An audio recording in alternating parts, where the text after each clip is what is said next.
నీ సొంత జిల్లాలో కూడా 87 కాంగ్రెస్ గెలిస్తే 66 బీఆర్ఎస్ గెలిచింది. ఎక్కడ కూడా బలం లేదు, గెలిచే పరిస్థితి లేదు. అయినా సిగ్గు లేకుండా బయటకు వచ్చేసే మాటలు మాట్లాడుతున్నావు. ఇప్పటికన్నా ముందు మీ చెల్లె అడిగే ప్రశ్నలకి సమాధానం చెప్పు. నీ చెల్లె మాట్లాడే మాటలకి సమాధానం చెప్పు. అవి చెప్పకుండా బయటకు వచ్చి ఇదే రకంగా జుబ్లీహిల్స్ లో విర్రవీగి ఇష్టం ఉన్నట్టు మాట్లాడితే జుబ్లీహిల్స్ ప్రజలు బాధ పెడితే ఇప్పటి నీ పరిస్థితి కనీసం బయట వచ్చి హైదరాబాద్ నగరంలో తిరిగే పరిస్థితి లేదు. నీ సొంత పార్టీలు ఉన్న నాయకులు తన్నుకుంటూ బయటకు వచ్చి దాన్ని పోలీస్ అధికారులను తిడుతున్నారు. అక్కడ ఉన్న సిఐ గారిని విమర్శించి మాట్లాడుతారు. అరే ముందు నీ ఇంట్లో పరిస్థితి ఎంతో సక్కదిద్దు. నీ సొంత పార్టీ ఎమ్మెల్యేలు తన్నుకుంటుర్రు.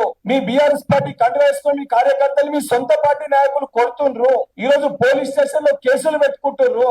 నీ ఇంట్లో పరిస్థితి సక్కదిద్దకుండా నీ చెల్లెని నీ పైన ఆరోపణలు చేస్తే దానికి సమాధానం చెప్పవు. నీ సొంత పార్టీ ఎమ్మెల్యేలు బయట తన్నుకొని రోడ్ల పైన గల్లాలు పట్టుకొని తన్నుకొని ఇళ్ల పైన దాడి చేస్తుంటే దాళ్ళని పిలిచి మాట్లాడు. ఒక నియోజకవర్గంలో ఒక మండలంలో గెలిచిన కొంతమంది సర్పంచ్ అని పక్కన పెట్టుకొని సంఘాలు గుద్దుకొని నేనేదో ఉద్ధరించినా, నేనేదో పీకినా, నేనేదో పొడిచినా అని చెప్పి ప్రెస్ మీట్ పెడుతూ సిగ్గు ఉండాలి నీకు. గెలిచిన సర్పంచ్ అని కేసీఆర్ గారు అదే పద్ధతిలో, నువ్వు అదే పద్ధతిలో కొంతమంది సర్పంచ్ అని ఇనామస్ పిలిచి మీటింగ్ పెట్టుకుంటారు అంటే దాన్ని ఏ రకంగా తర్వాత ఎలక్షన్స్ ప్రభావితం చేయడానికి మీరు ప్రయత్నిస్తారో అర్థమవుతుంది. ఇప్పటికన్నా ఈ యొక్క చిల్లర చేష్టలు మానుకోవాలని చెప్పి కల్వకుంట్ల తారక రామారావుని మీడియా ముఖంగా హెచ్చరిస్తున్నాను.